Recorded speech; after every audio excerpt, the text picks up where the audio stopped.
between these two squads in the South Division. Kundi lang dahil sa talo nila against Cebu, they would have been on a 4-game winning streak already. It's Coach Benji Teodoro took over this squad from Coach Rodney Santos. Number 1 in terms of 3-point makes and attempts, itong Mindoro. As Mark Duboze able to drive straight to the cup. Flip considering how much they attempt.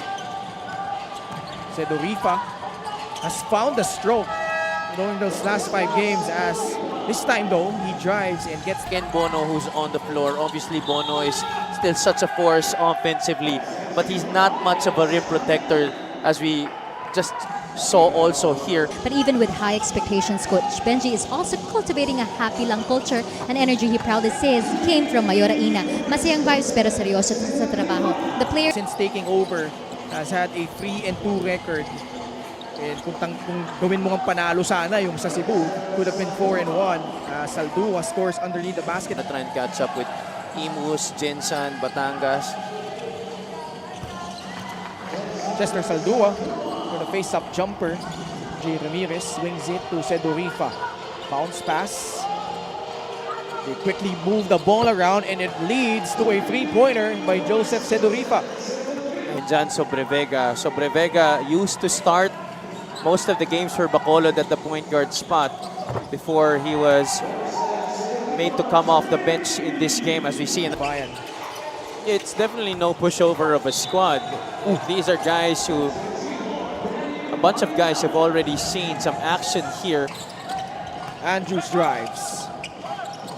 The pass outside to Ino Comboy, who buries a 3. You already got the shot that you wanted. You had to buy a reset and get it to Ino Comboy, who only needed a little space to launch.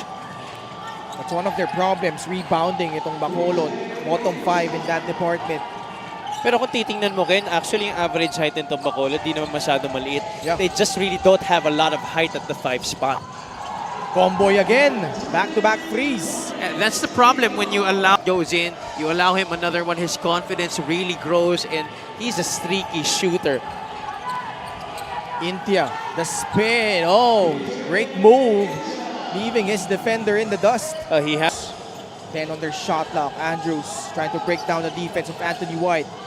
Up and under. Andrews floats it up and in. this guy is definitely a talent. I think that it's really different from the UAAP, of course, when he was still with UP and UST.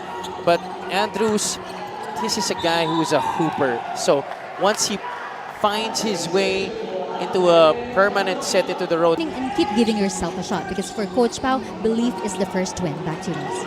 Maraming salamat, Lyra. And, you know, after their second win against the Paranaque Patriots, there is pride in the way that they play, even if they are undermanned in terms of talent. But you know, these guys are highly capable of competing here in the league. This is the first time in a long while that they've had a core that is filled with homegrown players. it was a reverse layup. Ken Bono catches. 8 seconds on their shot clock. Bono backing down. Miles Canyal, hook shot. Matik yan. Defensively, he made Adjay facing up against Joseph Sedorifa.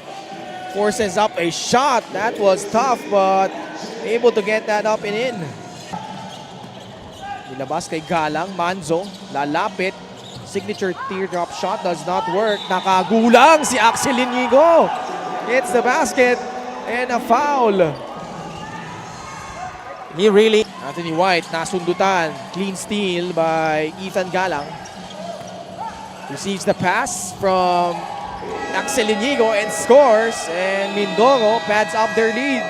42.3% field goal shooting. So it has been night and day yung start and yung latest 7 games nito ni Ino, as we see PJ Intia score from mid-range. That pass, Anthony White saving it to PJ Intia, who fires a second remaining and knocks that one down from beyond the arc. definitely a bailout shot there for Bacolod, but throughout how players can gel with each other. They did have wins though. Yung una nga against Binyan, that was an eye-opener. That was a road win as June Manzo scores. And the other one, Because you already have a good shooter, you have a threat from the outside. Tapos meron ka pang magaling na point guard. Pero ito, magaling na sentro. Ken Bono, as long as he gets it up. Oh, and Miles Canyal able to escape. Lays it up and in. Yan ang Chester Saldua open from mid-range. Wala. JC Adje with an athletic putback plus a foul. Megawatt blocked by Marilao. Saldua recovers. 9 on their shot clock. Chester. Up and under. Oh, nifty move. And footwork by Chester Saldua. That's a gorgeous finish, Rams. Number 4, Bacolod. Back to you guys. Maraming salamat, Lyra. And si Chester Saldua kasi as RJ Ramirez knocks down that shot from 20 feet. Tatlo yun yung iniisip niya. Tapos iisipin niya pa kung paano siya makakontribute dito sa kanyang team. You know, being one of the lead veterans on this squad. Try to put on a good show for all of us. We have a close game so far. Galang, long three-pointer, does not work. Ashton Andrews outworking everybody for the stick back. This is where I like him the most. When he's going for those loose balls. Ramirez, quick free, clearly going for that 2-for-1 opportunity. That's the first three-point shot for... Re-injured his knee. Ramirez behind the back, extra pass, June Manzo finishes. You could see just from that particular play, still giving it up on the left side to June Manzo, who actually started the fast break. Fast break the game brought to you by Extreme Cool Air Conditioners.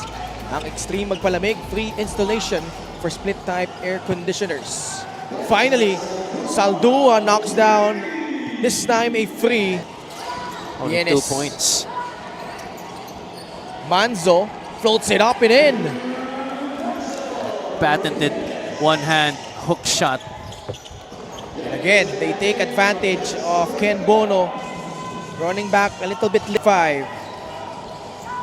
Ray Bienes with June Manzo, Ken Bono, RJ Ramirez, and Joseph Sedorifa. They up and under. Wily move by June Manzo. Ino Comboy fires and nails a free. Lead for Mindoro at 14. The cut by Comboy. And 5 straight points for the former FEU Tamaraws. Here he is. Face-up jumper by Chester. That time, better looking stroke. The tap, Ajay, quick pass. Kanyal catches, lays it up and in. And he and his team have really weathered every storm that Bacolod has tried to set upon them. And it's been mostly because of this a 4 or 5 point stretch for Bacolod. India, drop pass. Aldev Canoy making sure of that this time. Boy screen. Saldua with his 11th rebound.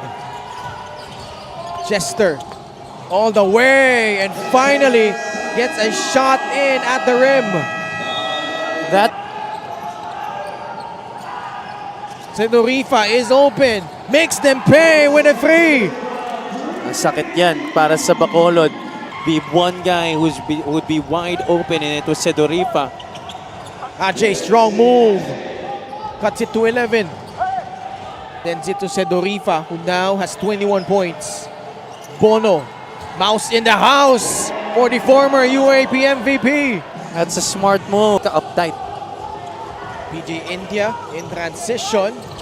Ooh, the scoop and the hoop for PJ India. Duboze goes up for that nifty layup. Comboy dancing with Duboze. Last second dish for Bono, and that was the dagger.